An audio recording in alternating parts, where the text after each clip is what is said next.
No way, Jose. The following footage proves beyond any doubt that the tanks intentionally set the house on fire.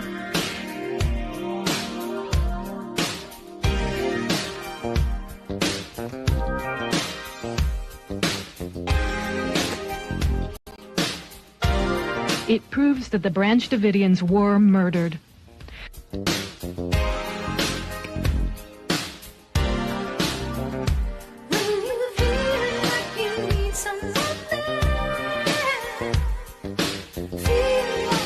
You can see that this tank has a gas jet on the front that shoots fire. You can also see the fire quite plainly.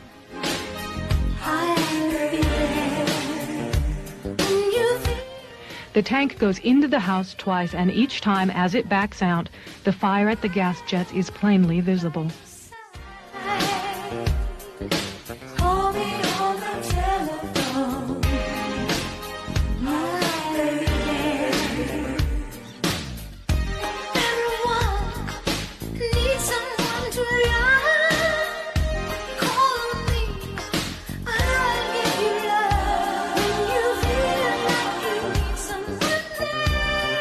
We must all do more to recognize and look for the early warning signals that deeply troubled young people send. Hey, it's Jose Galison. You're watching No Way Jose podcast. This is the not morning dump. A little off today. I meant to do a morning stream, and I also meant to do a bonus episode with my friend Clint Russell. So we mixed two into one. We're doing a nighttime dump, and we're going to kind of hit some of the contents of the bonus episode today. Sorry, things fell through. I ended up picking up a shift, and then my car broke down on the way home because I figured I'd just do a late morning stream, but that fell through. So hell yeah, I had to deal with hours dealing with a tow truck and stuff. Fun time, but we're good now. It's in the shop. No problem at all. But with that, before we get into it, I do want to pay the bills real quick and remind you that today's episode was brought to you by Nadeau Shave Co. If you're tired of that razor burn irritation, those ingrown hairs that come from those multi-blade cartridges, then this is the way to go. You don't need that expensive bullshit. You can shave just like your grandpa used to. Whether you're shaving your whole face or edging up your beard, the single blades give you a barber-grade shave for a fraction of the price. The standard issue that you see here with the one traditional safety razor and a box of 100 stainless steel razor blades, that goes for about $75, and the estimate is that's going to last you a whole year. Let's be real, it'll probably last you a lot longer unless you shave on the regular. And if you do, you're going to want to consider the Quarter Shave Club. That puts you at about 25 cents per replacement blade. So just to recap, this is a better product. This is a cheaper product. It's from a company that doesn't hate you. This is a COVID mandate refusing company. On top of all that, you can get 10% off if you use Jose at checkout. And with that, let's go ahead and get my friend Clint in here and get to it. What is up, my dude? How you doing? Glad to have you with me. Senor Garrison. Yeah, I'm good, man. I just did a Ukraine debate. Didn't really expect it to be that, but it was. So that's the old Space-a-roonies? No, it was well, it was that too, but then that failed because it was audio issues. So we ended up just doing it YouTube break the rules, I believe it's called. Oh, okay. All right. Well, Spaces sucks anyway, so yeah. At least I don't hate it. I'm not a tech guy, and like my phone sucks balls. So anytime I use it, it's a problem. So I don't know. Maybe if I had a nice setup, I wouldn't complain, but I don't really care for it. But we're here. We're on YouTube. We're on Rumble. We're on X as well for the people like that. Streaming to the people. No paywall today. With that, unlike Tower Gang, hell yeah. What do you think of the richest man in the world dumping his load in random women of influence of different note around the world? Do you think he's reinventing the influence operation game, or what are we dealing with here? I think he's practicing what he preaches, man. He thinks that the world's being depopulated. He certainly has an adequate ego where he thinks that his seed ought to be propagated as much as possible. So I think he's doing exactly that. I'm not sure that he's doing it in the way that I would recommend most people do it, but I'm also not the richest person on the planet. So teach their own, I guess. I don't know. I just think, I understand the consternation it's created given that she's a Republican conservative influencer, and she's now got her second child out of wedlock, and it is what it is, man. I don't know. Yeah. That's not my cross to bear. I consider her a friend, and I wish them the best, and I hope that Elon will have something other than a financial... I forgot you guys are homies, so I just kind of put you on the spot. Yeah. Hey, it's worth talking about. It's wild. So, yeah, I hope that Elon will be more involved in the child's upbringing than just financial. But given that he's got, I think it's 12 kids by 4 women, it's going to be pretty hard. Not looking so. Yeah, not looking like he's going to be super involved. I don't think he'll be coaching Little League, if you know what I mean. Yeah. Well, we had some Kanye information with stuff we'll get into at some point to this too. Someone said they're more bothered by how Kanye treats marriage. I saw a fun little conspiracy that the theory there is that his old lady's Mossad, and that's why he's just fucking with her just to kind of run her through the ringer, just because like, fuck you, bitch, I know you're a Fed. It's possible. It's totally possible. Yeah. I found out this past week. Harley Pasternak also was the trainer for Brittany Murphy and her husband that died like a year after, both of which from pneumonia, which is a kind of an odd thing for people that age to die from. Well, Puff Daddy's ex-wife also died from pneumonia. Bingo.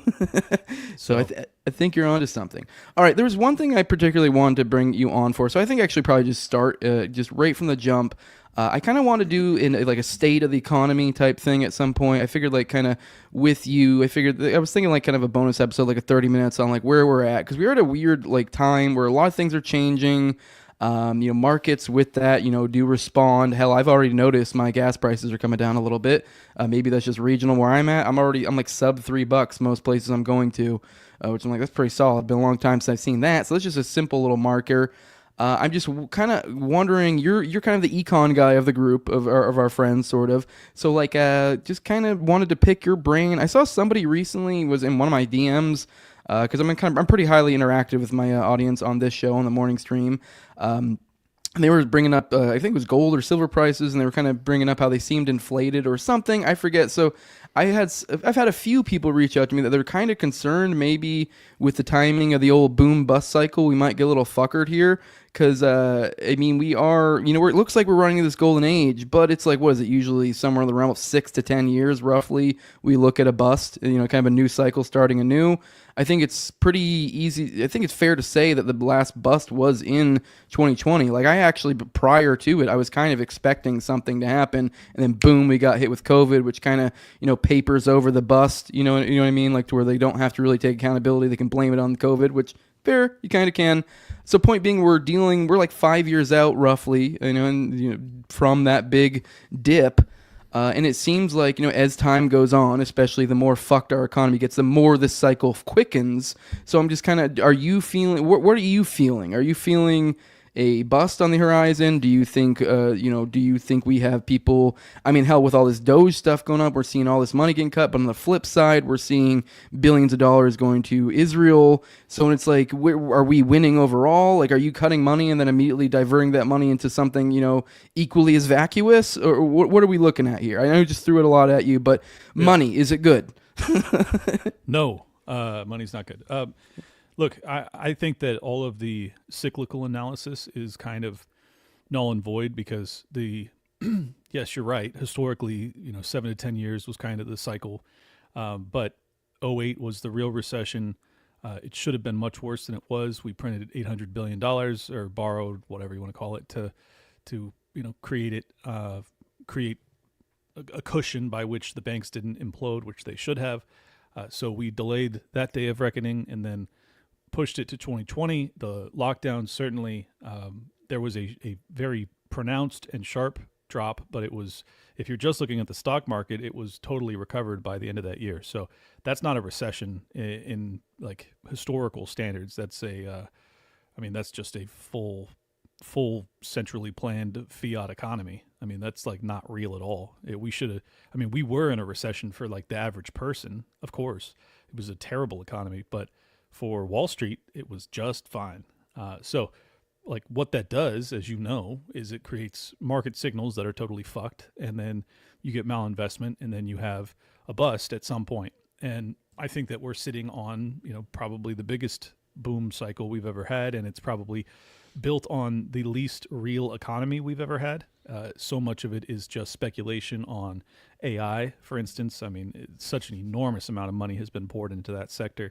But that's not these the all only seem one. to think they're going to innovate our way out of this. It seems to be what the play is. But didn't mean to throw off your train of thought. But go ahead. No, and they might though. Maybe The reality is that with the advent of AI and robotics, there's a chance that like we genuinely are on the precipice of a internet styled industrial revolution. The advent of the internet and all of the wealth that was created as a consequence of that, but also all of the creative destruction that comes along with that. And the creative destruction that came from the internet was significant. The creative destruction that will come from robotics and AI will be like nothing humanity has ever experienced if it materializes in the way they advertise it to. So I don't know. I mean, just the honest answer, I don't know like how much of that is real and how much of that is bullshit. It's certainly not real yet, but it has, like, if you've used AI, you've seen the improvements. So it's definitely coming along. I mean, I'm really adverse to change in tech. You know this. You've known me for a long time. I mean, getting me to do anything different whatsoever, especially in tech, is quite a. I'm already getting accustomed to AI, and I mean, hell, this thumbnail is AI, which I know it seems silly, but like even just the idea that I can have a similar theme, and then every day, hey, generate this for me, and I'm literally for every one of these morning episodes, I'm having a similar theme, so it's like an identifiable theme, but it's different, so it's unique every time. And no trouble whatsoever. It's just, hey, conjure this for me. Maybe I might have to apply it a little bit and change my questions. But for the most part, I get what I need. And that's just a simple example. But like, literally like Top Lobster of our group is kind of like our art guy. That's what he started as. He literally started doing thumbnails for all of us and slowly became a content creator. Under current situations, I may not have like, I mean, I'm sure we would have clicked up, but like, I'm sure we wouldn't have had the same relationship that we do now if AI had existed. So just that's edging kind of Top out of the market to a certain extent. Don't get me wrong, his stuff is superior, but like, if I'm a content creator needing thumbnails, which is like what the market that Top filled when he started to get his start, he wouldn't have existed, which I mean, I think it's like creative destruction is a good thing actually, but I mean, at the same time, you can also go, oh, well, like, jobs not existing or whatever, but like, that's just kind of a very simple real world example of like, that kind of how they can transform markets. And I think it's great. I mean, I personally, I mean, that's how I look at it. Yeah. It is, and it isn't. It's progress when it puts Top out of work. It's a catastrophe when it puts you out of work. Yeah, like that's the reality, is that innovation feels great as long as you're the only one, as long as you're benefiting from it and not being punished by it. So I think the issue though is that the innovation that comes with AI and robotics is going to be extraordinary, and it has the potential to put out 40 to 50 to 60% of the existing labor force and the current roles that they're in. Obviously, we'll find other things to do with our time and our efforts, but in that interim, I think you'll see major social unrest. So I'm very concerned about that. But the broader question as to the economy, like the other reason I can't say I know definitively is because like what Trump is doing with the tariff regime is so extraordinary and so far reaching.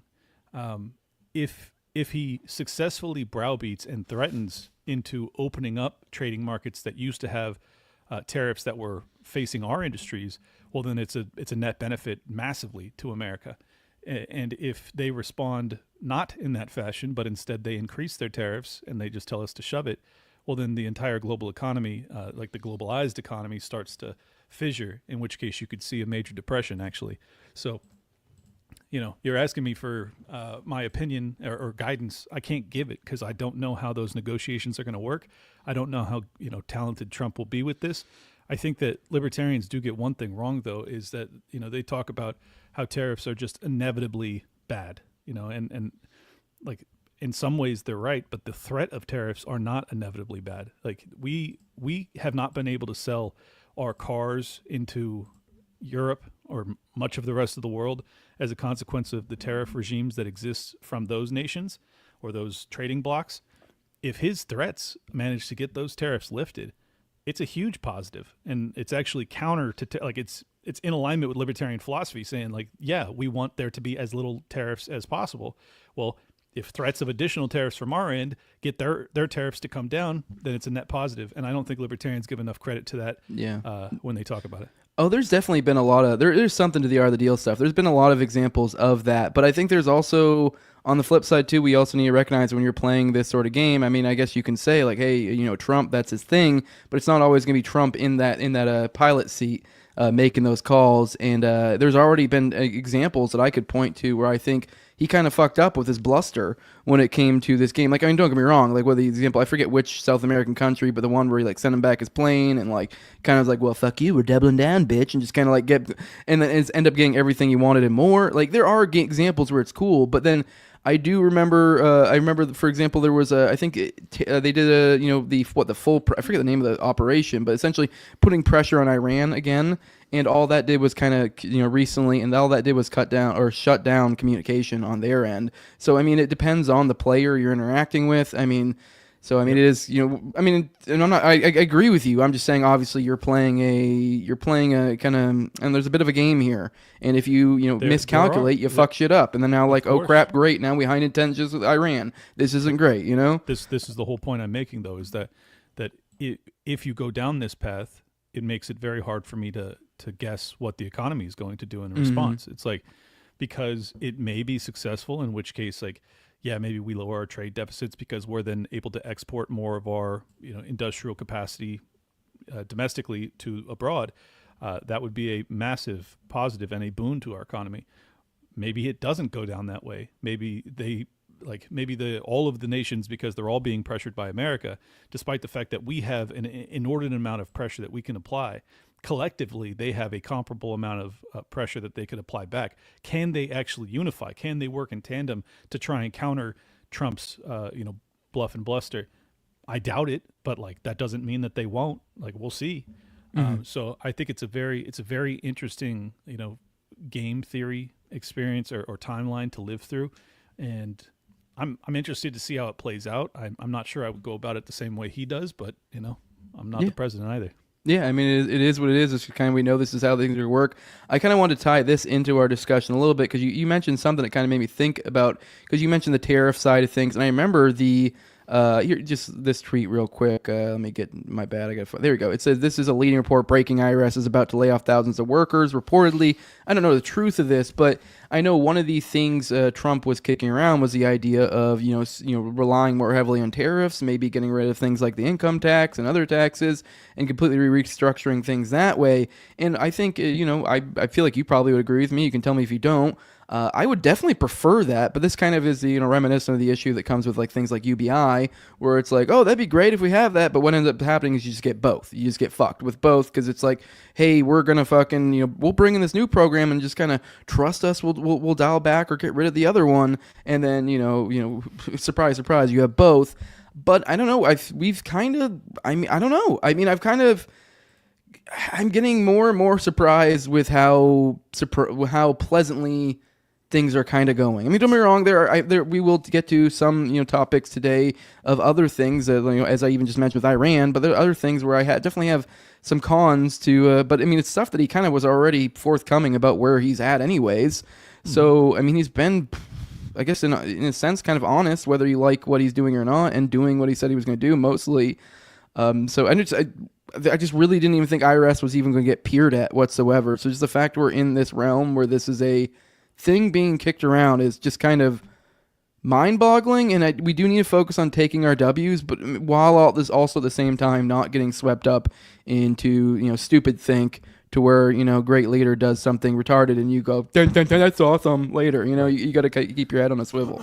Yeah, no, I think that as of now, Trump he promised the world and he's actually over-delivered, which is like nothing I've ever seen before. I've never seen a president actually follow through on his promises, much less give me things I wanted that he didn't promise. And I'll give you some examples. I mean, the Doge thing was like, it was promised as we're going to go after government inefficiency. Every libertarian who's jaded like we are, or at least like I'll speak for myself. Yeah, me too. Was like Doge ain't gonna do shit, man. Or like it'll be. Thank you. Come again. Yeah, it'll be a PR campaign that highlights corruption, and then it'll turn to Congress and say, "Hey, remedy this," and then Congress will do nothing. Like that was my that was my honest expectation as to what Doge would deliver. What they're actually doing is auditing the fucking Treasury, dude. I mean, they're actually auditing not just the Treasury, they're auditing the IRS, they're auditing the Pentagon, they're auditing USAID. They've already frozen funding for USAID, which, as you know, is the fucking slush fund for the State Department and AKA the CIA. it's the this is why I have really diminishing patience for the libertarians that give me shit for having voted for Trump. It's like, this is the greatest fucking thing we've ever seen ever in our lives, and shit that we never expected or thought possible. Yeah. So I'm sorry, but like, I don't regret it at all. I feel fucking great about the trajectory of things. Could it all end up breaking down? Could we end up invading Iran and owning Gaza and, and me being Predator drones struck during the war on the cartels? Yeah, all of that's possible. But like, as of now, the trajectory from the Trump administration round 2 versus the trajectory from the Biden administration / what Kamala Harris would have been, this is so superior. It's insane. Yeah, I did want to take a second to point out something that I thought was particularly insightful that I've kind of added to my analysis when it came to Doge. And I don't know, maybe you got this from somewhere else, but I mean, no one really has a true original thought. But I mean, whatever you realize was insightful one way or the other. But you pointed out the idea that kind of what Elon is doing with this whole Doge thing isn't as simple as like, here's government thing, we go do government thing. Like, here's government problem, we go do government thing. Like, he is literally using the power of his platform and kind of his clout and all this. And essentially, he's kind of like being like, hey, look at this, look at this, look at this. Wow, wow, wow. And like quote tweet after quote tweet. Wow, wow, wow. Like USAID story. And then people go, oh, whoa, whoa, whoa. And then when the ask comes later, or the proposition to the people or whoever the powers may be that he has to come to, now he has, hey, I have what is clearly a perception of a public mandate of upset people. And you also have me that is kind of this perception of someone within the in-group of this administration also advocating for it. So it's kind of like a checkmate, bitch. Push my shit, or you need to explain to the American people why the fuck you aren't. Yep. So that's kind of like, it's pretty G shit. Push my shit, or I'm going to push your shit in. Yeah. Like that's really the mantra that he's rocking with. And that's honestly, that is what I expected him to do if he was serious about it. I thought that was like the highest level. But the reality is that Doge was a newly appropriated prior government entity. So it didn't require congressional authorization. It was a genius tactic that they used. But Doge is a real government entity at this point. They just rebranded and renamed a prior congressionally authorized some cyber thingamajig. Yeah, I remember I threw a thread on the show a while back for those interested. So, but my point is, it could have just been performative. It could have just been some advisory board that sat outside of government. That's not what it is. That's what every libertarian, including myself, thought it would be. It's not. It is more meaningful than that. On top of that, Elon seems to be genuinely sincere that he is fucking going after this every single day. He said he's going to spend the first 4 months of Trump's presidency just doing this. And he runs some of the biggest companies on earth. I'm blown away. I know about all of the risks. I know about the technocratic gulag that he's also manifesting and WeChat and blah, blah, blah. I know about Peter Thiel, and I know J.D. Vance is owned by blah, blah, blah, blah. I know fucking all the black pill shit. All I'm saying is, as of now, what they're doing is extraordinarily positive, and I'm just going to clap as they continue on that path.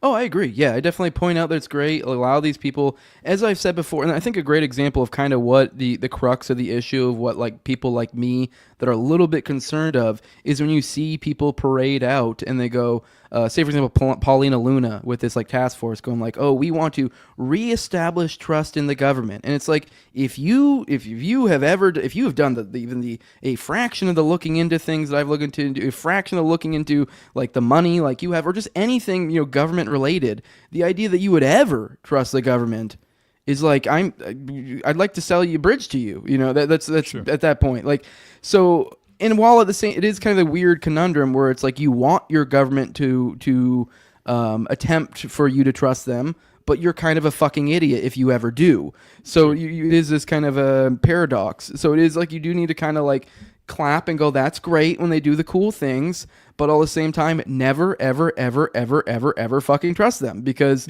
they're all fucking, lizard people wearing skin suits that sacrifice children to Moloch. And that's like only slightly joking. No, I know. And I think that's a fair approach. I just think that people tend to just obsess on the, Moloch side and not the, hey, let's also applaud when they do things that we want, even if they're doing it for their own self-aggrandizement or power accumulation or wealth accumulation, like whatever. This is progress. It is. Now, if it reinstills particularly the right wing's faith in the government, and this is all, you know, a plot for some grand scheme 5 years down the road, once they have kind of turned the temperature down on the populist right wing rebellion which was brewing, well then maybe Once it's they got all their people in place on the Joe Rogan show every other episode. yeah. Yeah. This is a real danger. I'm just saying at this junction, I can't see that on the chessboard. Like maybe it's there, but I don't see it yet. As soon as I see it, I'm going to call it out, as you know. But as of now, it's like all of the bad shit that was on the chessboard that you and I knew all about, USAID and fucking ESG and DEI and all this absolutely un-American garbage that was highly, highly embedded in our government. It's being ripped out. Like that is fucking great. Oh, hell yeah. It gives us a chance, man. And like we didn't have a chance before. It was basically, you know, revolution or like slow march to the gulags is how it felt. All right, I got another story for us that I think this kind of ties into a little bit what we were getting at. Here's Alex Rosen. I guess he busted a pedo that was headed up OSHA in over 5 states. So let's watch this real quick. I mean, I think that the title kind of says it all. But either way, given his due, hats off to you, Alex. I need more people like this guy. But let's go ahead and play it. Okay, so did Sorgen see your penis at all? No. Okay, so no, and I understand. I fully understand, but obviously in this case, whatever happened has already happened. All right, it's about. Oh no, it's a police. Yeah, did your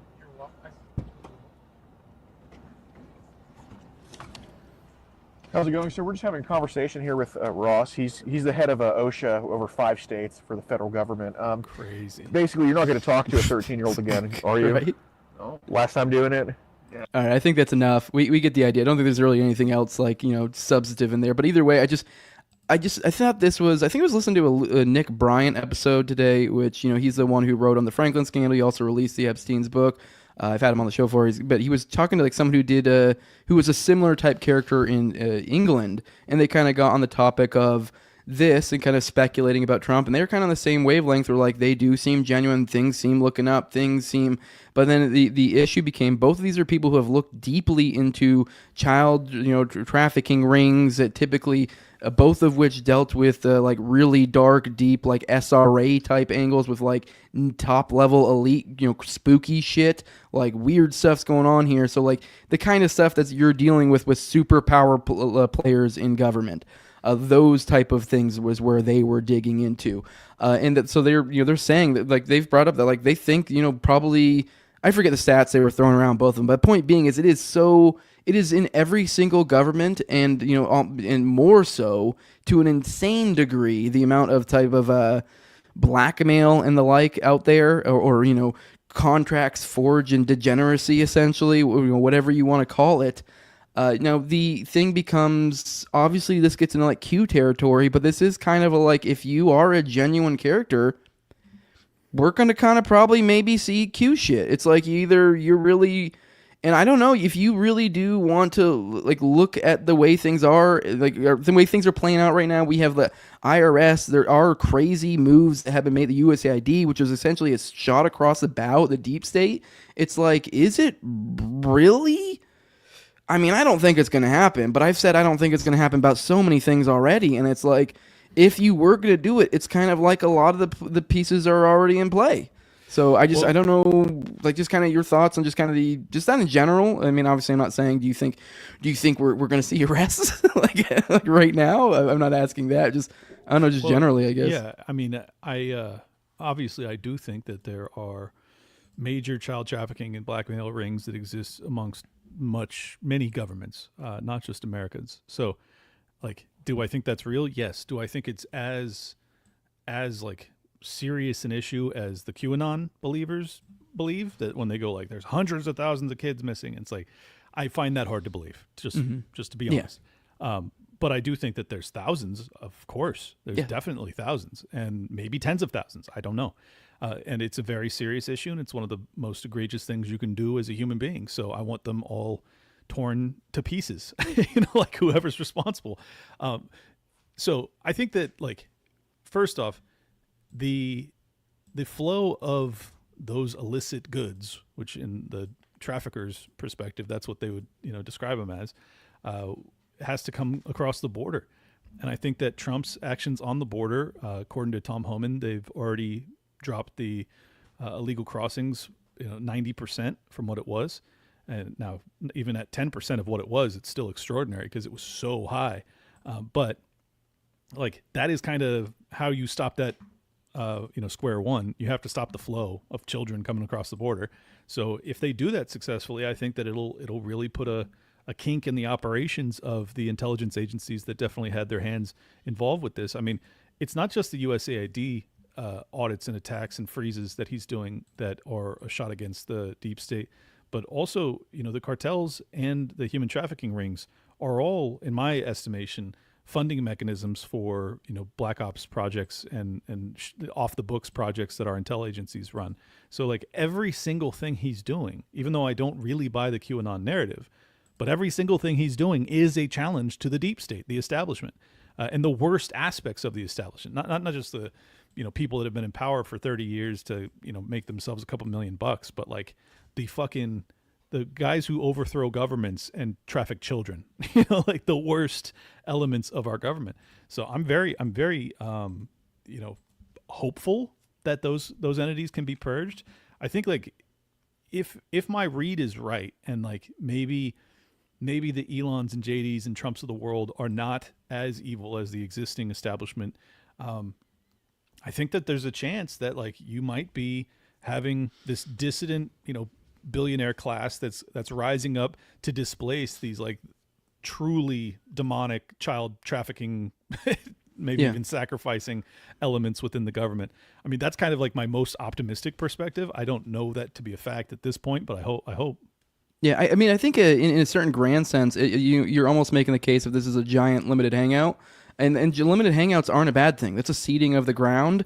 This is no longer tenable, the position we're holding. And I think, kind of the point you're making is like even at a top level, the power players that are running thing, like it's no longer tenable for it to be you. Like that's just not. And like, yes, maybe these other people are flawed individuals as well. I mean, we all are, but I mean, in an integral way to where they're still evil. They're still government. They're still whatever. But the idea. There's still levels of evil. Yeah, there's still levels. It's like because I kind of made the point the other day on, I can't remember what show it was, but we were. It's kind of the idea of I've kind of made the point that a lot of these players, and I actually brought up one of your friends because there's claims that people think he's a fed. I don't know if he is or not. I'm not going to drop his name because Mike Benz. So that's the name that's got thrown out. And I kind of use him as an example because it's like, I don't know if he has actually covering the show. It's like, it's possible. There's some weird stuff about his history. I don't know. I don't know. I feel bad because I accidentally fed jacketed him on tinfoil hat just because I got caught up in conversation. Because I was like, oh, did you guys know that his granddad worked for James Jesus Angleton? And I was like, oh, shit, I forgot I'm on tinfoil hat. I just thought it was a fun little aside.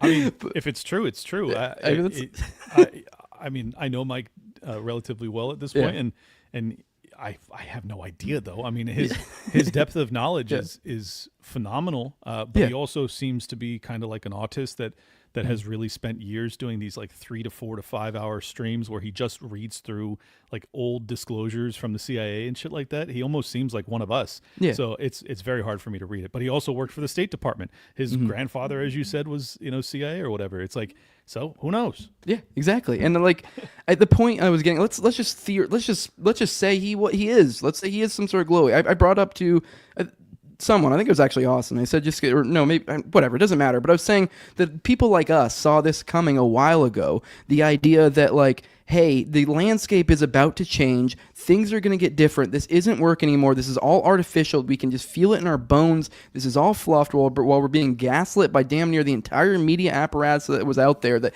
hey, no, this is that shit you guys want. This is that shit. This is that new shit. And we're like, no, the shit that we're working on right here, like this is, like we may not have it directly, but like, we're on the right vein. You guys are a dying dinosaur. Like, this is the new thing. And it's not that crazy that there would be people in positions of power that would feel that have their finger on the pulse in that way too, and they're in better positions to do it. But now this kind of comes back to my point about the limited hangout. Let's say Mike Benz is completely like, hey, he just had his finger on the pulse. Well, he had his finger on the pulse. I mean, you do still need to do your diligence and have people like me and you out there that are like not, and so whenever the pivot comes to whatever thing it may be, we're able to be like, and just, have little balls there. But I mean, it's not actionable at this point, and they're saying the shit we want to do. And so it's like, this is a W. This is a W by like, I mean, yes, you should, use your pattern recognition abilities, recognize these people ahead of time. But you should also have the forethought and the foresight to go, yeah, but they're doing what I want right now, and the information that I have is entirely speculative and completely unactionable. So why the fuck would I do anything anyways while they're playing into what I want? Yeah, well, that's kind of how I feel about Trump and J.D. Vance at this junction. It's like, they're doing what I want. I'm going to continue to applaud. Mike Benz does an incredible job of highlighting the depravity that exists within USAID and State Department. It's fantastic. By the way, I think the last time I hung out with Mike was a full year ago. I just remembered because it was we actually watched the Super Bowl together. Christmas party at Langley? No. It was a Super Bowl party though, and yeah, I hung out with him for hours, and very nice guy, wealth of knowledge, and I think that it's just very interesting because So I'll give you my concerns about Mike. My concerns about Mike is that as he's doing all of these disclosures, he will pepper in periodically that he still very much believes that America ought to have tools and mechanisms and institutions for soft power abroad, which is exactly what the State Department does historically, and more than soft power sometimes. But basically, he seems to me to be like I think he may be a true believer, and he may believe in empire. He may believe in having soft power to topple dictators and all that shit. He just kind of he's like a old guard, Republican voter who thinks that we just need to reform these institutions. We don't need to abolish them. So that is where Mike and I part ways. Now, whether he's an op or anything like that, I have no idea. I'm just saying, his prescription at the end of the day is let's do all these disclosures, let's say how fucked up everything is, but then let's just put the right people into these positions and then continue to do what we've been doing. My argument, and yours probably as well, is that no, these are fucking terribly evil institutions that have led to proxy wars and risked World War III and killed millions of people and and open air slave markets, and the list goes on and on. You can't reform that. I'm sorry, I don't give a fuck. Just because you think Marco Rubio is better than the prior State Department head, it's no, get rid of these institutions. So Elon seems to be pushing more in that direction than Mike is, and so for now, let's go Elon. Yeah. Hell yeah, go for it. You brought up USAID and reform. I thought this was once again we keep touching on things that are brought into topics I wanted to go into anyways. This is from Tim Fatigue. I don't even know how to pronounce his last name. Great research. I see a lot of great tweets. Fatigue. But this is I'll read the tweet. It says Tom Karamessines, in charge of CIA's Covert Action Department in the spring of 1972, responds to concerns that USAID funds are being diverted to CIA activities in Laos. Senator Ted Kennedy is citing a GAO report to this effect and calling for an investigation. In quotes, it is CIA money being transferred to USAID during fiscal year 72, not a diversion of USAID funds to CIA-supported paramilitary programs as alleged in the Senator Kennedy article. Karamessines explained in a memo to National Security Aide General Alexander Haig, adding that $1.3 million of the $2.5 million has been passed to USAID by CIA. Now, for those who aren't aware, Laos is what, Vietnam, right? So this is Operation Phoenix they're talking about, basically, most likely. Essentially, it seems like money was probably leaking into Operation Phoenix is the implication here. Which, for those who don't know, that was essentially, everyone talks about Northwoods and how awful that was and that thing we were going to do. Well, this is one of the many things in other parts of the world where it's that, and they literally did it. So, right. Yeah, there's lots of examples of that, unfortunately. Exactly. Yeah, this has always been my thesis that, I focus on State Department a lot when I talk about our soft power and our toppling agencies, but the reality is that USAID is the funding arm for the State Department, and as best I can tell, it's kind of it's a two-way funnel between CIA and USAID, and I think it goes both ways. So regardless, I'm not interested in it. I don't trust the establishment that has been responsible for our foreign policy. I think that they've created havoc. They have not made us more free, more safe, more prosperous. I think they've ultimately made the rest of the world despise us, and I think that we were way better off before they really, took the gloves off and started fucking people up. and they really have started fucking people up as long as I've been alive. So I'm like, I'm done with it. So this is why I hope to have Mike on my show at some point, because I really want to challenge him on this, respectfully, because I like the guy a lot. But I do really want to challenge him on, like, why do you believe that this is a good thing? Why is this a good tool to have at all? Like, why?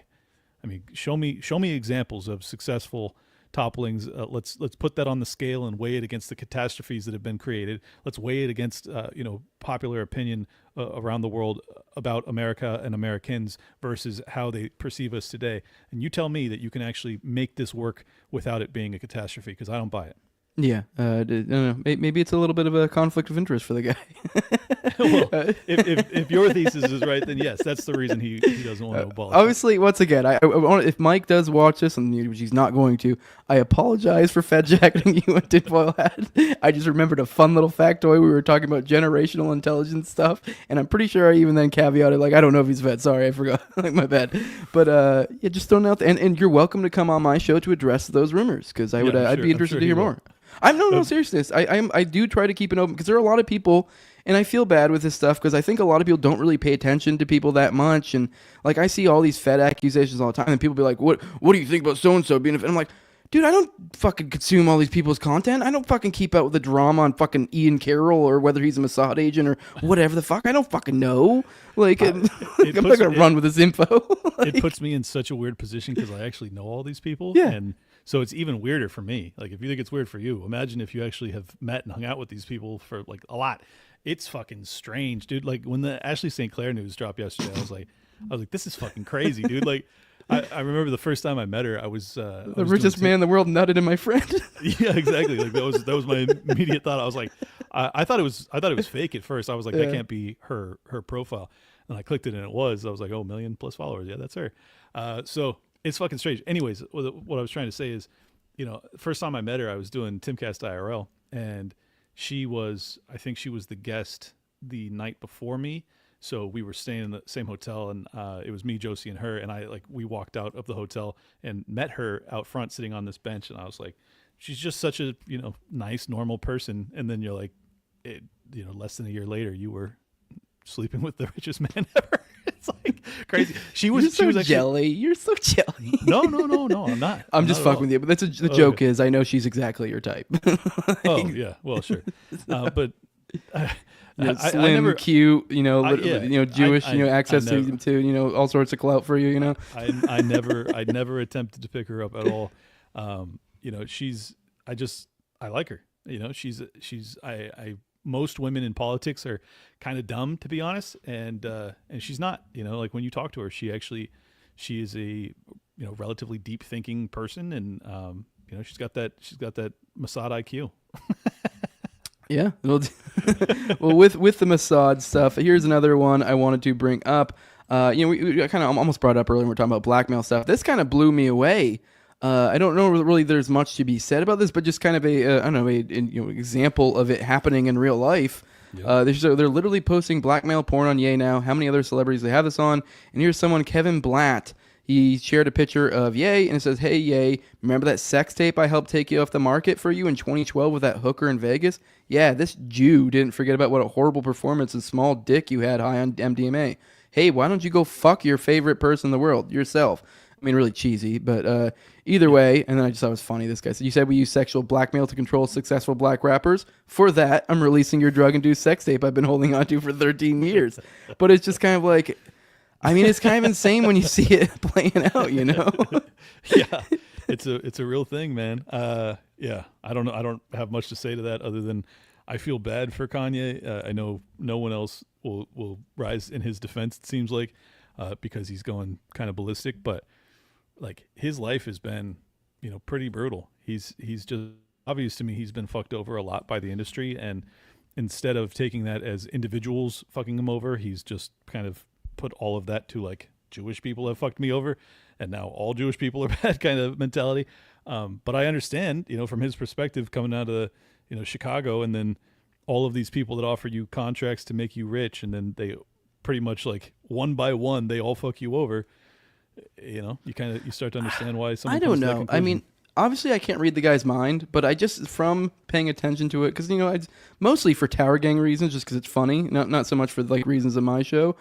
I don't genuinely think he actually hates Jews, simply as as a way of being Jews. Like, I mean, don't get me wrong, he talks really, kind of very colloquially. He doesn't really. I think it's kind of the idea where, like, if he had said, like, oh shit, like, no, there's certain examples where you could say, hey, the Catholics are doing this, or the Catholics did that, and no one would give a fuck. But then you say the Jews did this, and you're talking about a group, but people have the cognizance to know you don't literally mean every single person in that group. You're just speaking about a group generally. So, like, and don't get me wrong, he has said things, but like me and you both, operating somewhat in the comedy world, we know that, like, sometimes you're just having fun with it. I drop the N-bomb, like, and if anything, like, even amongst some of my more, like, I'm actually more in line with your perspectives when it comes to race and stuff. I know we're on the show with, like, say somebody with Top Lobster who actually probably genuinely does have some, like, real. I mean, my takes that would be considered saucy on race are just more like, I know statistics. Like, it's really just, that's all. I mean, like, I don't hate anyone inherently for their race. Like, but like, if you were to be like, you're in the Jeremy Kaufman camp. Yeah, I'm more like, but if you were like, hey, pick a race at random, and you're gonna get a random person to be your buddy from that nationality for the day. You're like, well, I'm gonna get real racist real quick because I understand the statistics. I don't know, like. That's funny, man. Yeah. Well, look, I agree with your assessment of Kanye to a certain extent. Like, he does. Yes, he's speaking broadly. Yes, he's trolling. Yes, he's being comedic at times. But he's also doing it recklessly for with obvious intent. Yeah, he wants to create a fury. And he, so, like, he's kind of a victim of his own endeavors in that regard. I'm just saying I feel bad for the guy because it's just obvious that he's been, done wrong by a bunch of people throughout his career. And it just sucks because, as a fan of his music since he came out of, nowhere, and all along the way I've been a fan of his. It's just disappointing because I think he's genuinely one of the most creative musicians of the past 20 years, and it's sad to see that this is kind of what it's become, but that's just my own lamentations. Mm-hmm. All right, we kind of been filleting the Trump administration a little bit today. Let's get into the negative. So let's go a little bit negative.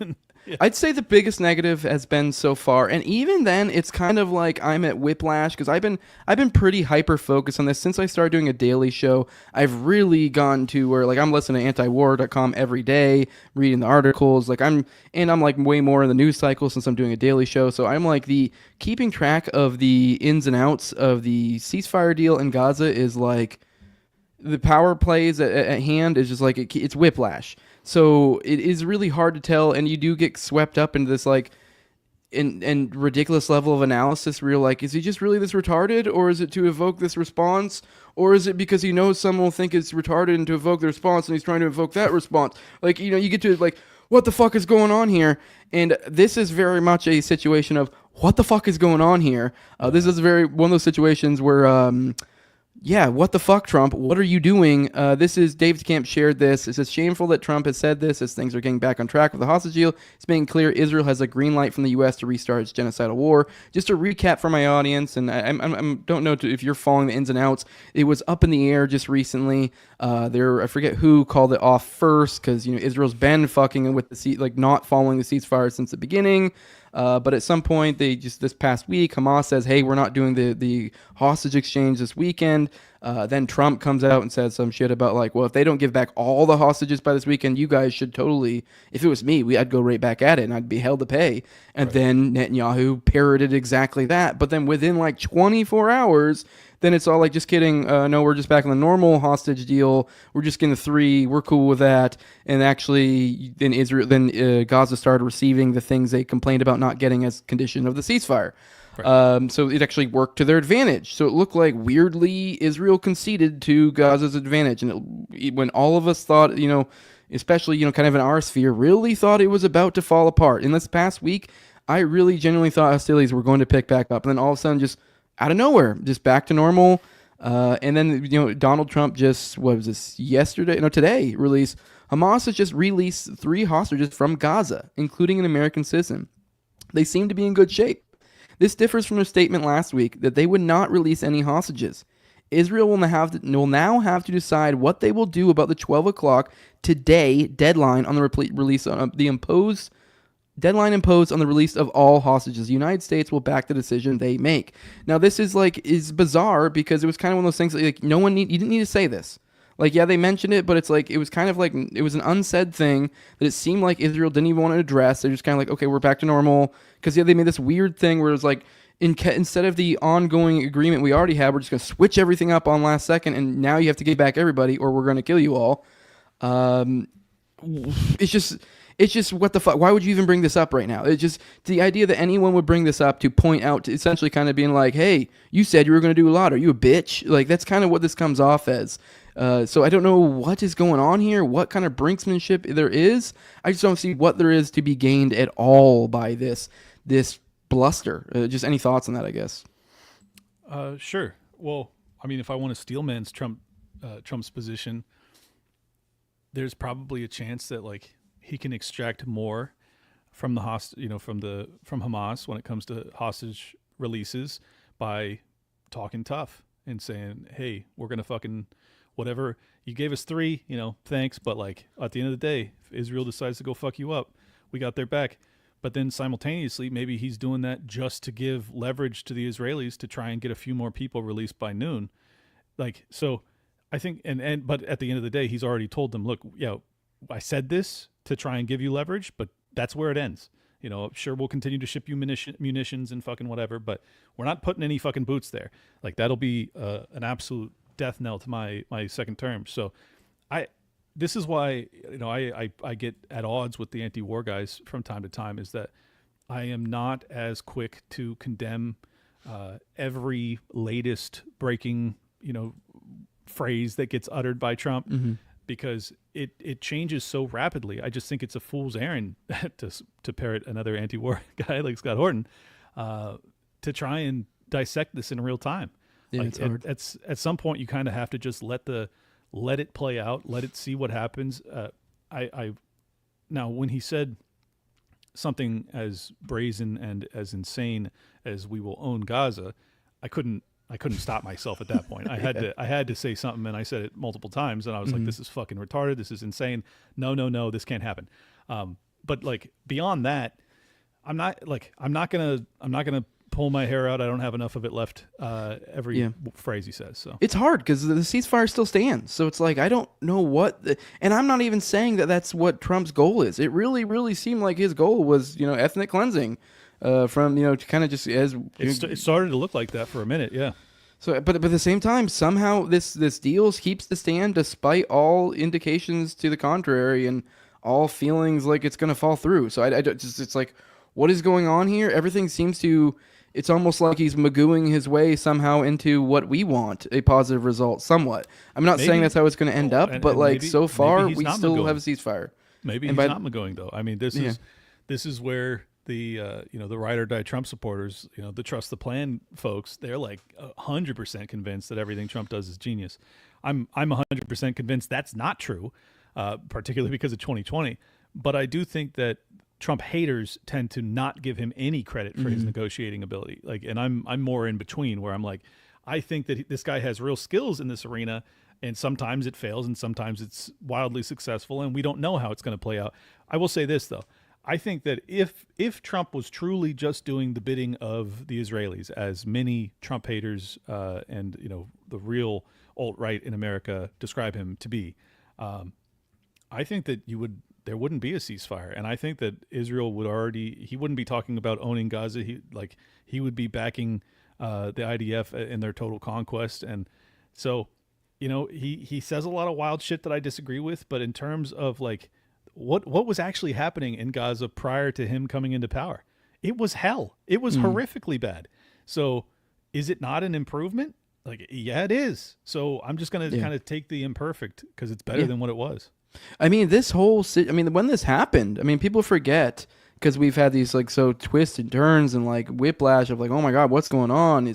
He's still on board with it, but it's like, hey, just from the jump, like the basically before he even took power, he was having his Steve Witkoff, his fucking Middle East envoy, on this shit. And like, don't get me wrong, there seems to be things that seem to point towards maybe the goal in all of this was some sort of ethnic. Maybe he was foolish enough to think somehow the Palestinians will be like, oh, fucking, you're gonna hook us up and somehow get us to the place we want to go. You're gonna build us apartment buildings in Egypt? Thanks. Yeah, that's fucking sick, dude. And you're gonna fucking drive us over there on fucking sweet fucking charter buses and stuff. Like, whatever the plan is, it's like, I don't think you're going to be able to roll these people in lap of luxury into a new place. Like, these are a proud people. I mean, they ain't going anywhere, man. Yeah, they ain't going anywhere. I mean, there's all signs point to the opposite. So it's like, but at the same time, like, this is such a huge. I mean, it really does kind of reflect a lot of the other things that we've kind of spoke about today. There's like, it's such a huge W. Even as dour as this is,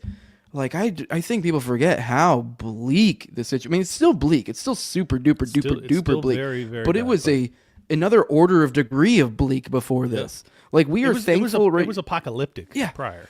Yeah, it's insane. And now we're with this. And as I've said multiple times, just a simple fact of slowing this thing down to a halt, I think the longer it stops, the harder it is to start that machine back up. And that is huge. Because it's like, this allows this period of time for the emotion of that initial October 7th to wear off and the realization of the action that they did in response to start to settle in.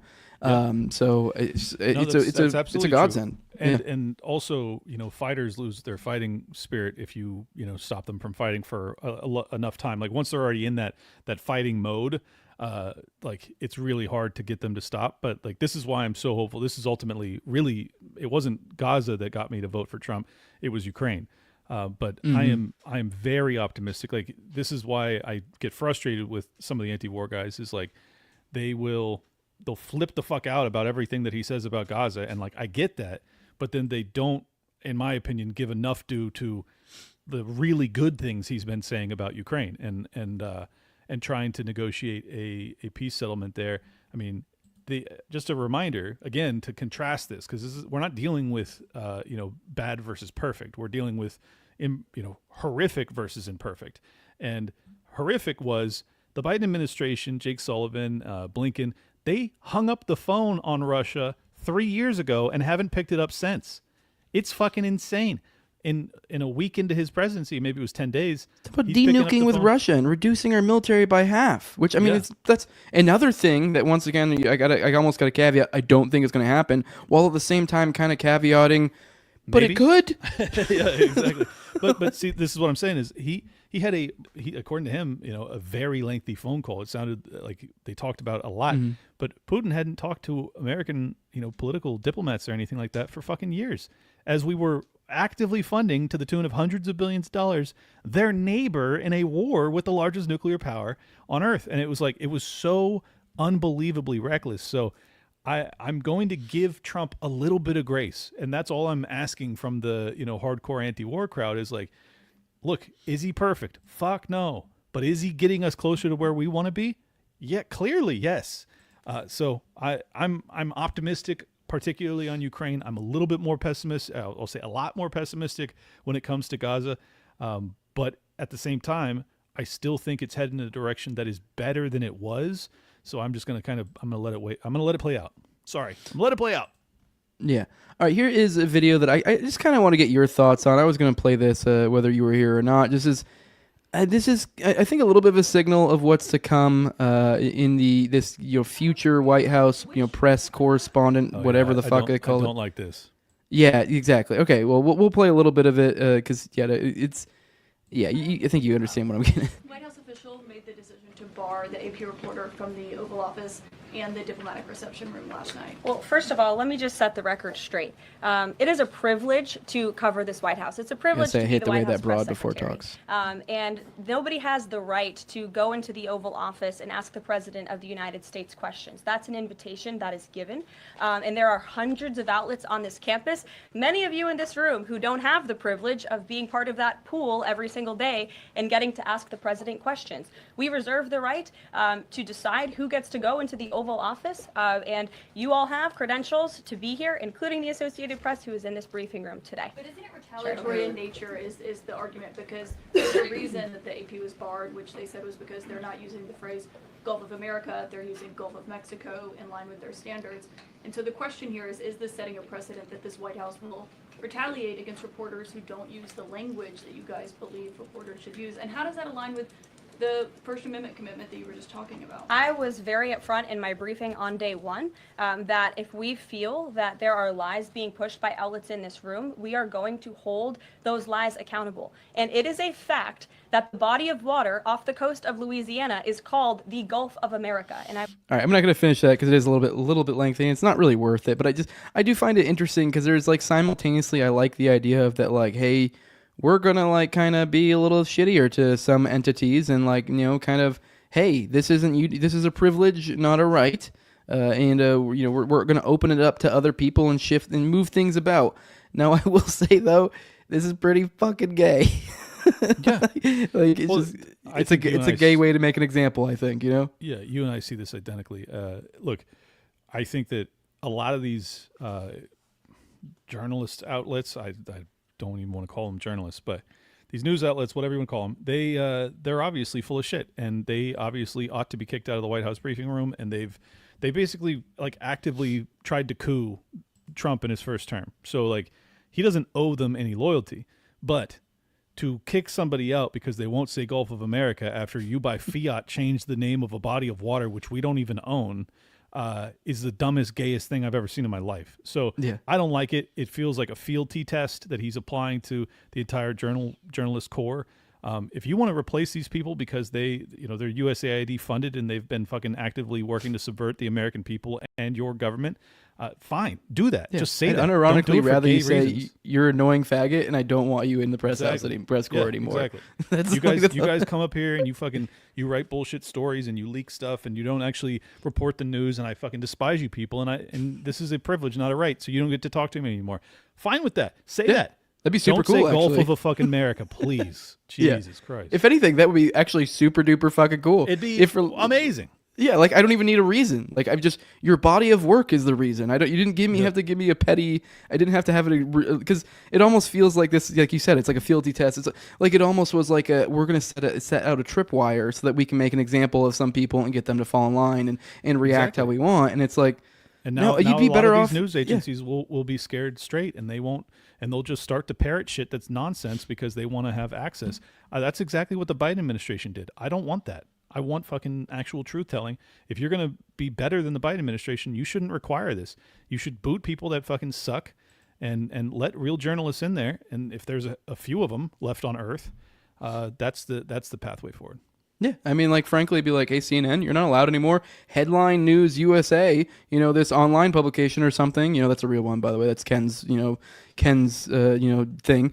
But it's like, hey, now they're going to be there because we like them and we don't like you. And honestly, if it was as simple as that, and I know that the predictable stories will be, oh, he's weaponizing the media, he's being a tyrant, this. But it's like, hey, at the end of the day, like, who cares? Like, this is way more weaponization of the media than what you and I are describing.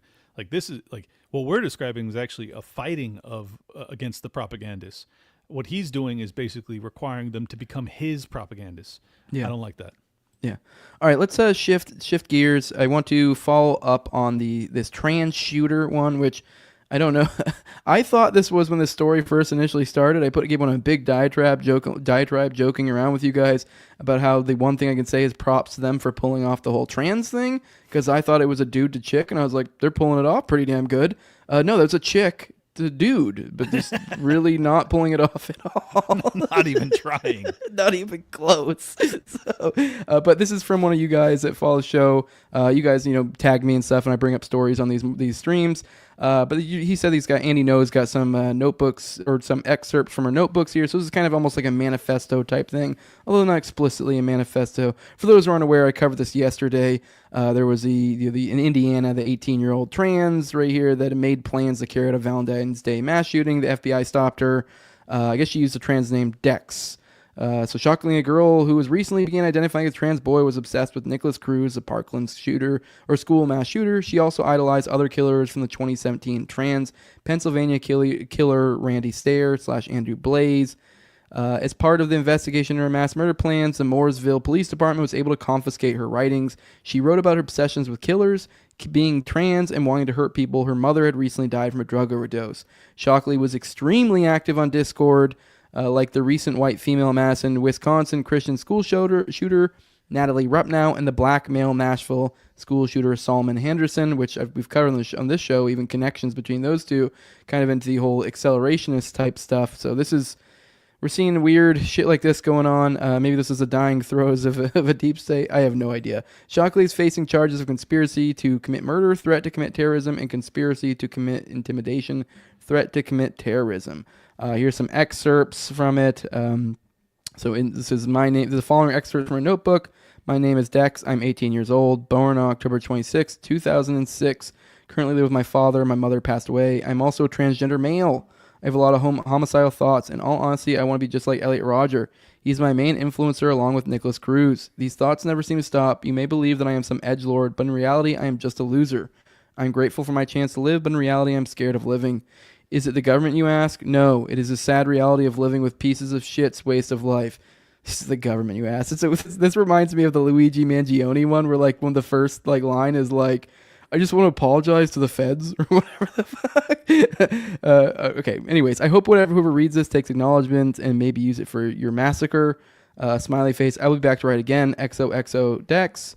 These thoughts won't stop. I want to hurt others all the time. I want to hurt others. I wish people around me knew about my bad thoughts. I love violence. Okay, I mean, if you were a Fed writing a manifesto, it would read like that. I'm not saying that's the case, but all right. And yeah, that's there we go. Okay, that's all we got on that one. Just some more stuff on the manifesto side of things. Clearly a troubled youth.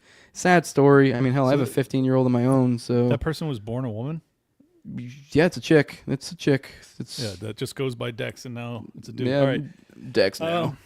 Look, I don't know. I don't know how to read any of these at this point. Like, I'm just covering it. There's nothing much to say about it. No. I'm just saying, like, I can't come to any conclusions on it, but I will say this. Like, there's this knee-jerk reaction amongst people in our camp to always assume everything's a false flag and everything's a government op. But I think that there really is an issue with, puberty blockers and transitioning and the mental health crisis in this country, that like there are lots of fucking crazy people in this country that you're going to see some wild shit from time to time.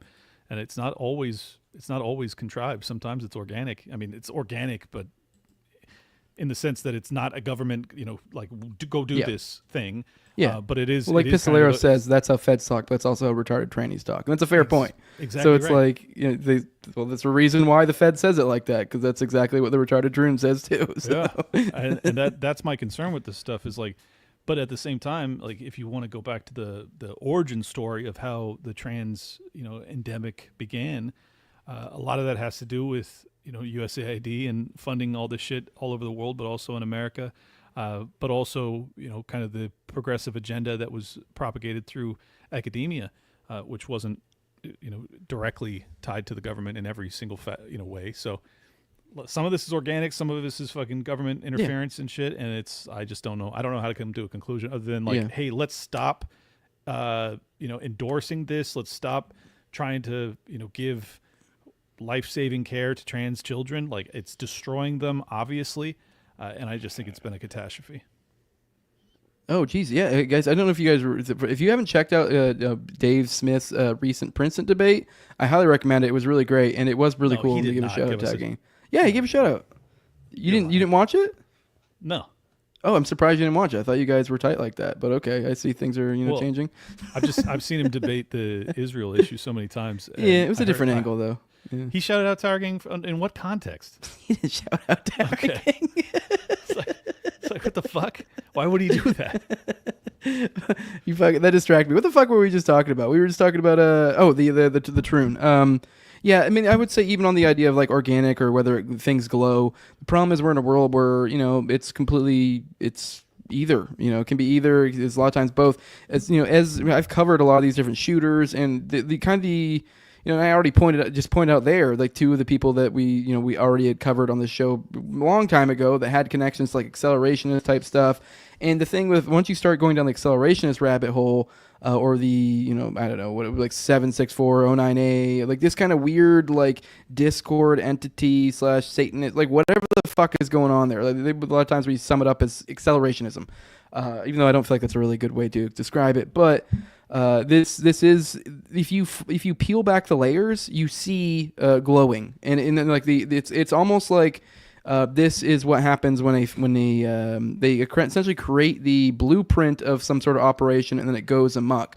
Kind of similar for those who have dug into like cults and like tying into MK Ultra. Once you start tracking that, there are definitely MK Ultra leaked into cults, and there are very clearly are examples of where the feds have used cults to perpetrate MK Ultra research, essentially. Mm-hmm. And so you start seeing patterns. Though, is that it's overlapping, but it's not totality. Yeah.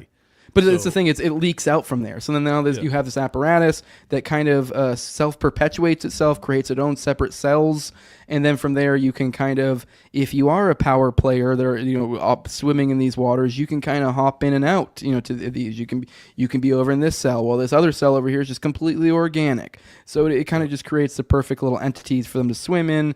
And I think sometimes it runs away from them; they don't mean it to. Like with accelerationist stuff, you start digging into that, you get into like you dig way back, you can do like 09A and Gladio, and there are these connections, and you're like, oh, it starts to look like, oh, this was an op I think got away from you, that or got really, really, really to you, but it's so weird and fucking bizarre at this point, it's really hard to believe this is not anything but organic, and it's just something that ran amok from your fucking evil you put into the world to begin with. Yeah, no, I broadly I agree with that analysis. I think that the mistake that some people make is that they see every act of violence in the country and they just assume that this is all part of a op. And it's like we have something in the neighborhood of like 20% of our population that's on psychotropic medications, and it's like that's so high. And if you actually talk about young liberal women, it's over 50%.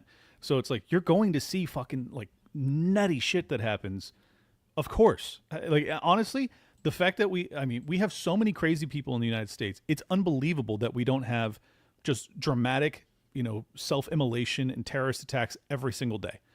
Like if you actually know the numbers of people that are crazy in this country, like you could easily, all you need is one person per day. Like that's not a lot of people.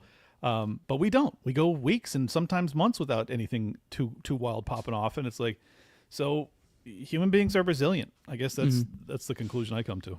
Speaking of everything being a big conspiracy, I just before I unveil our next topic, well, actually, I'll tell you the next topic is, but I'm not going to unveil it. We have found out who Jack the Ripper is. I want you to take a guess of who he is, just real quick. No, like just what nationality? Just take a guess. English.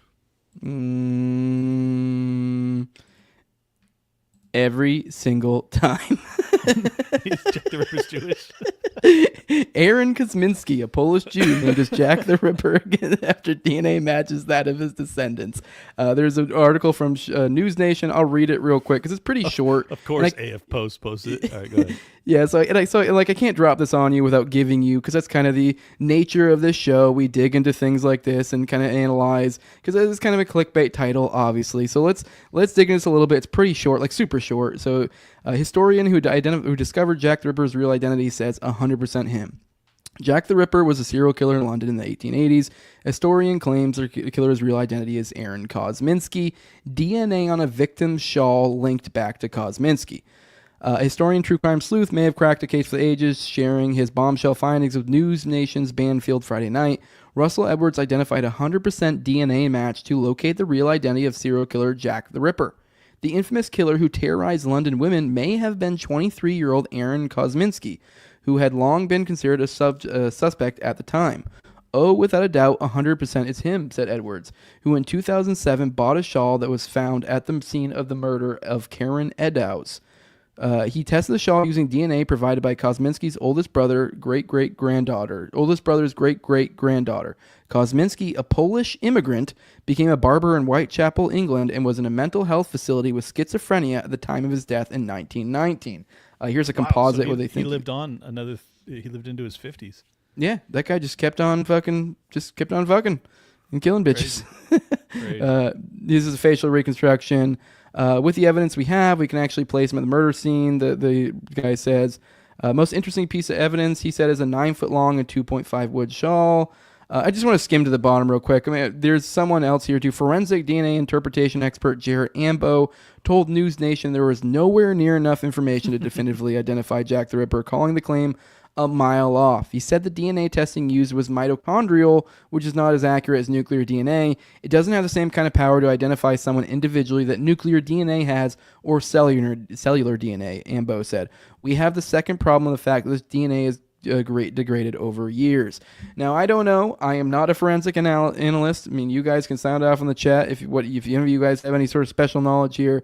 I have no idea the degree to how much that lowers the certitude going from it, being mitochondrial as opposed to nuclear DNA. I have no idea. So I mean, it's kind of two experts saying one thing or another. It's over 130 years ago, so yeah. You would imagine that there is some degradation. I have no idea to what amount, though.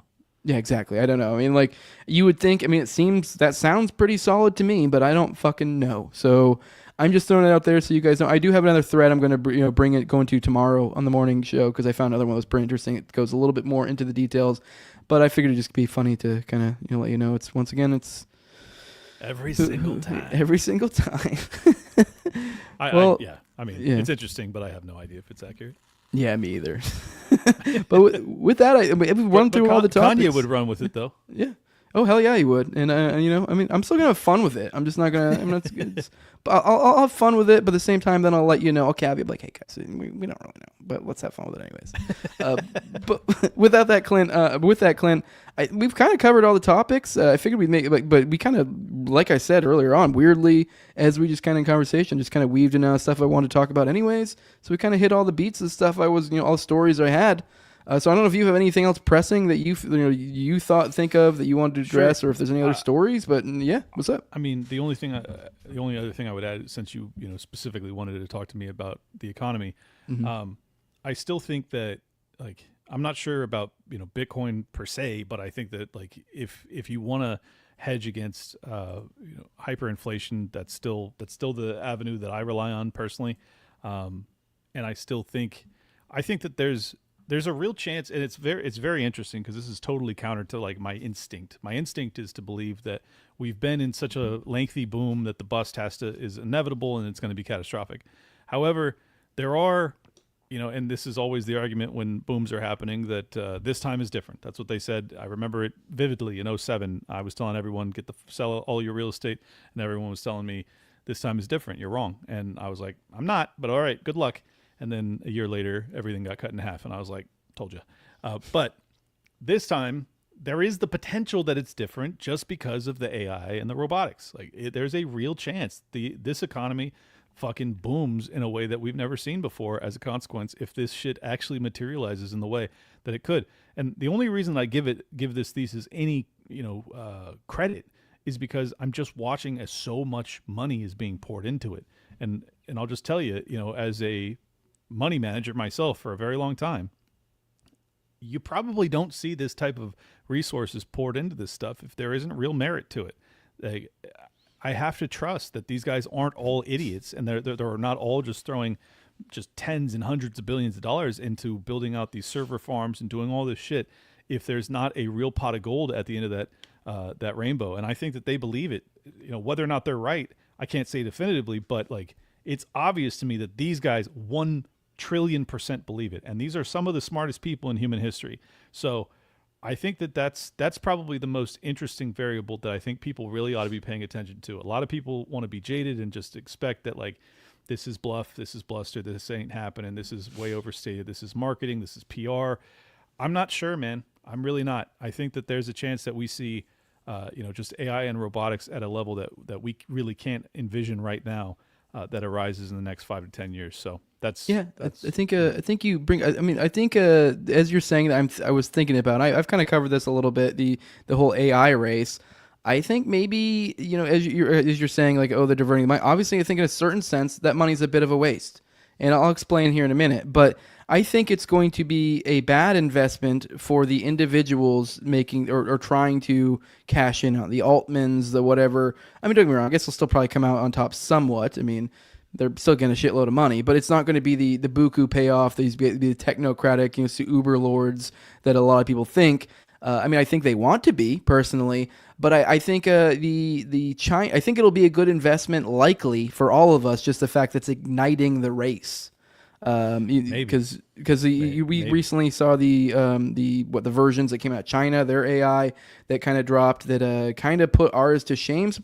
Apparently, I guess there are people out there that say though that they prefer some of the American ones or whatever, and that one's not that great. But either way, that aside, it's still at the very least, it's a similar product for a fraction of the price and like fraction of like everything, like crazy amount compared to the other models they have. So that itself ignites the race, but it also, ironically, we're in a situation where it sounds like weirdly we're kind of being more the communist nation here, and they're kind of weirdly being slightly more capitalist, and I think it's to our benefit. It's to the world's benefit, I think. I know a lot of people are concerned about China winning this race, and I'm not particularly all that concerned, especially if you're trying to win it by being more capitalistic. Okay, whatever, go for it. You want to release this stuff, you're going to put out the code to everybody, make it open source. I don't know what to complain about. I mean, sure, maybe some nerds can say there's something in the code somewhere, but the nerds can find that, whatever. It seems to me, the math seems to check out, That was the part that gave me the most comfort, is that they open sourced it. Like, if I was them, I wouldn't have. You're pouring millions of dollars or billions into creating this code that ultimately enables you to control the next century, and you just open source it. Like, that's fucking nuts to me. But like, God bless them. It definitely makes my concerns about the CCP harnessing this power and being in the catbird seat, it diminishes that concern. I think that's actually a huge part of the reason that the tech overlords got behind Trump, is that the Biden administration very explicitly told all of the AI entrepreneurs, they brought them all to DC and they told them, we will not have any competition. We're going to have 3 companies, maybe 4, and that's it. And we're going to completely regulate and harness this technology for our government capacity and blah, blah. Like, they went full CCP on this shit.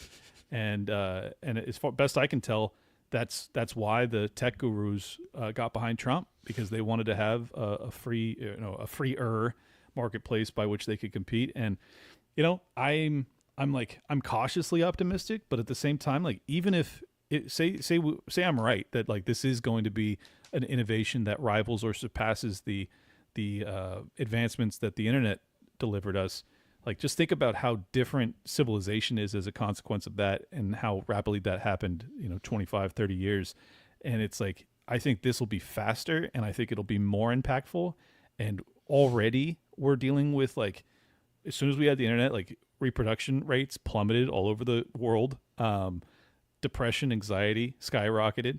And it's like, I just think that trend is already perilous, and it could speed it up. So I don't know. I see this from a lot of different angles. I guess I'll just say that. Yeah, I mean, I think we're in a weird time. I mean, I know we're a little bit concerned about a bust coming in the future, especially since we're very much. I mean, we kind of pointed to this optimistic attitude, and even ourselves have it a lot. But with that, looking at it from the perspective of a boom bust, that is such a strong signal for the boom mentality, like insane boom mentality priming up. Like, that's what that, like, hey, we'll just have everything be so big, and everything's gonna be so great. And then, bill comes due, fucking 5 years later, and you're like, oh, fuck.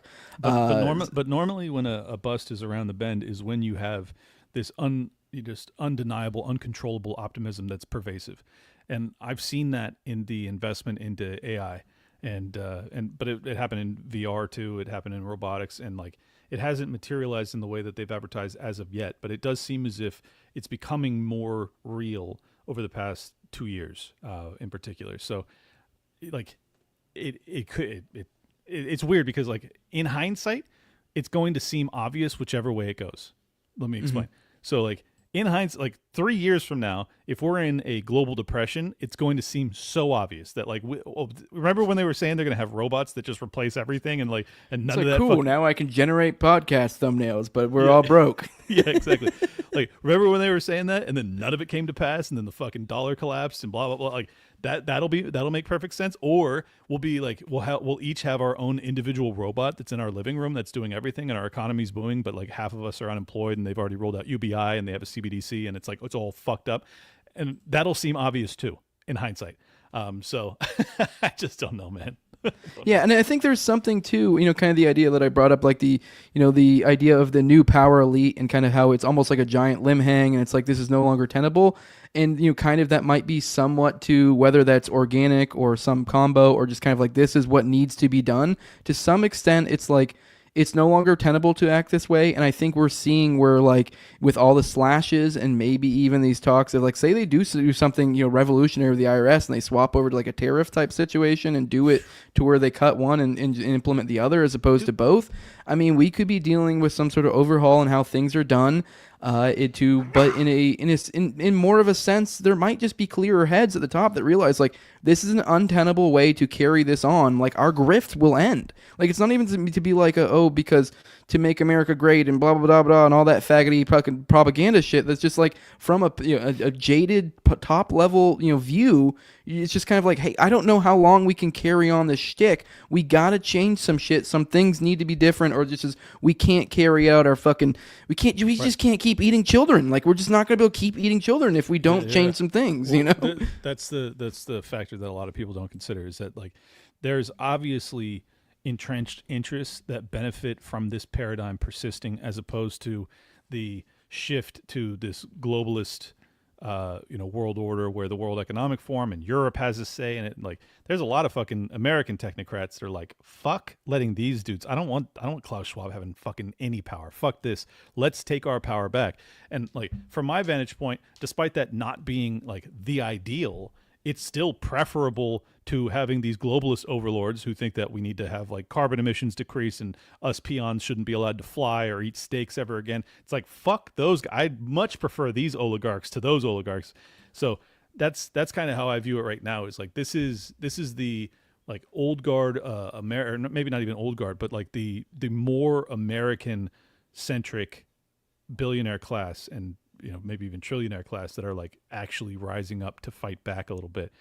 That's kind of the vibe I get from it. I don't know. That's just kind of a working thesis at this point. I'm not sure.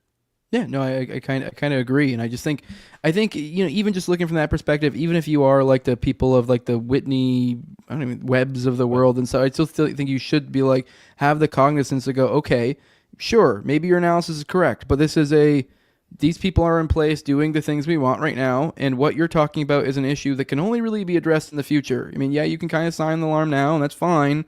That, like, hey, keep an eye on these people, but if you don't have some sort of, like, bullet, if you don't have, like, a golden bullet on some individual or whatever, it's kind of like, okay, cool, it's fun to bring up these factoids and, like, remind people, hey, keep your mind awake, but, like, I mean, there's not really anything you can do. Like, I mean, it just kind of is what it is, and you don't really know. And these players are doing what you want anyway. So, like, yeah.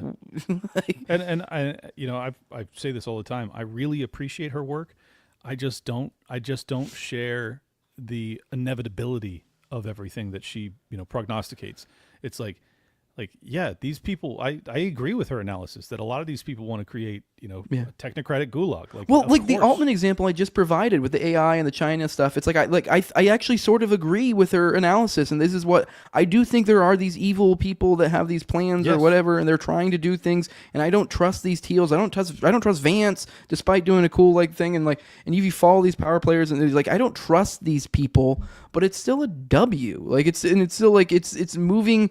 Things are moving forward. I don't trust these people, but I had a point. I totally lost it. And I had another point, but anyways, just the point I was saying is that, like, just don't remove. And I know she would say that she's not doing this, but it does feel like it. It feels like she's removing people's hope and their optimism and their autonomy and their own agency in deciding what do you want to participate in. You're muted.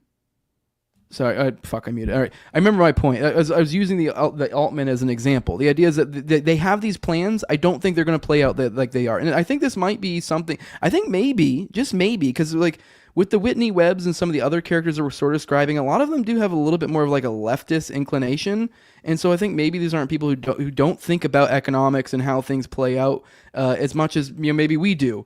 And so I think I see things like the Altman, and I see her analysis of, like, these power play, the Allisons, the Altmans, the Teals. I see themselves squirming into positions of power and doing what I consider to be devious things, but I have a long view, and I kind of see that I think it may not work out like a lot of these people. And the best example that is the Altman thing, where it's like, yes, I think he does want to be your creepy fucking Uber, tech lord.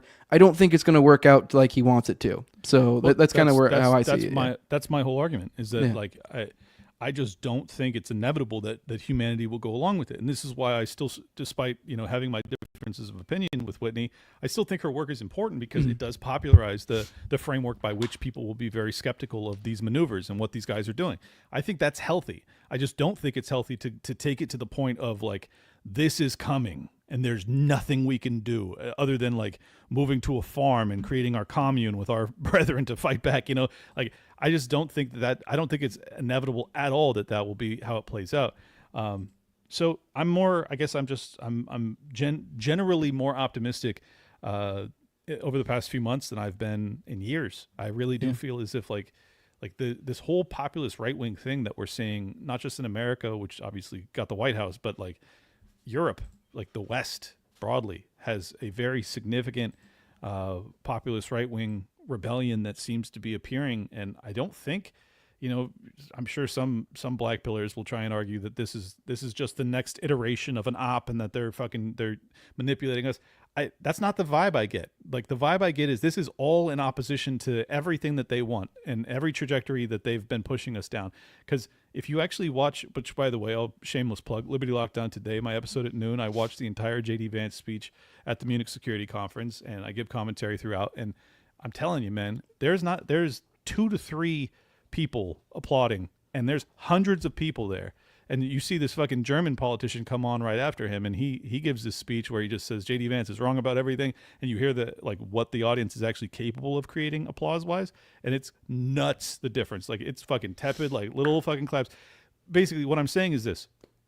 Whether J.D. Vance is on our side or not, that speech and what he was saying there is an idea and a framework that they do not want to be out there. They fucking hate it. So from my vantage point, that means that's a good speech to be giving to these fucking sons of bitches, and that benefits us, and let's play off of that energy as opposed to worrying about whether or not J.D. Vance is ultimately giving that speech because Peter Thiel is going to suck my dick or like whatever, So that's He's going to push my twink boyfriend off the hotel balcony.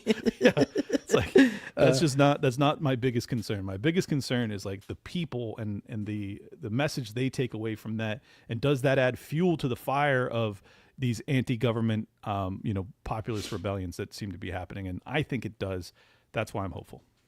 Well, let's get out of here. I think that's probably a good rant to end it on. Guys, tomorrow I'll be back in at 10 a.m. Eastern for a morning dump and kind of going through the headline, similar format here. And also in the afternoon, I'll be recording another part of my Vegas series for those who are patrons. That'll be for you. Clint, where can people find you at for those who are retarded and living under a rock? Yeah, at Liberty Lockpod on X if you want to support my work. Subscribe there. I'll follow you back. Liberty Lockdown is the show. YouTube, Rumble, Apple, all over. But definitely subscribe to Liberty Lockdown. I appreciate you guys, and thank you for having me on, Mr. Galasan. I'll see you Wednesday, buddy. Hell yeah. Well, you can see yourself out. I won't make you sit around for my plugs. I know you all ditch anyways. Good. I love you, brother. We'll see you. Bitch. Right. Tower Gang, baby. Wednesdays, 9/11 Eastern. Big sure to show up, motherfuckers. I got one more plug. Dangerous Retards. Yep. With Top and David. Looks like we're going to be doing that on Thursdays. The first one, people seem to have really enjoyed, so check it out. All right, later. All right, see you, man. You have a good one. Thanks for coming. All right, guys, we're gonna get out of here. I do want to remind you guys, if you want to support what I'm doing, you can do that over at patreon.com/nowayjose2020. The lowest level is $2, and that's where you can get the early access to the episodes. Like, for example, that Vegas episode I just told you about. If you get the low level $2, you can show up tomorrow for a live stream at about 9. I think we're doing it. And you can watch the part 3 of the Vegas series. Also, you can be a talking head on Already Dead, which is me and Austin's weekly call-in show at 9:30 p.m. Eastern on Tuesdays. The second half of that show, we do call-ins, and if you're a patron, you can hop on for the video and do a video call-in. Also get ad-free RSS feed there, so if you don't like the ads that you get from the RSS feed, you can go over there and get an ad-free RSS feed. Also, I have the high level, my sponsors. I read them off every episode. My co-host on Tower Gang, at Tower Gang Toad. Also at Abrigadees, at ZOVRACK, at _Infazil. Tim Title, at John Klebold. Will Bell, Delicious Blueberry Rabbit Eye Wine. Big fan of the show, Torn May. And then at INWARD Lover. Make sure to like, share, subscribe, comment, all that good stuff. Please, please, please help boost this up. Make sure if you're listening to this on an audio podcatcher, go leave a 5-star review. If you're on, I saw someone complaining there was like not many likes on these streams, but I know a ton of y'all showed up. So go leave a fucking like on that video. Do it right now, you dickheads. It helps out a lot. But yeah, with that, follow me on Twitter at TowerGangJose. With these streams, I'm very responsive to people that tag me and stuff. So if you want me to cover some content on the show, that's a good way to get me to do so. But with that, we're going to go ahead and get out of here. Thanks everyone who showed up. It was a fun time. Pistolera, what is up, my dude? Good episode, boys. My heart goes out to you. Hell yeah, brother. We're out. Deuces.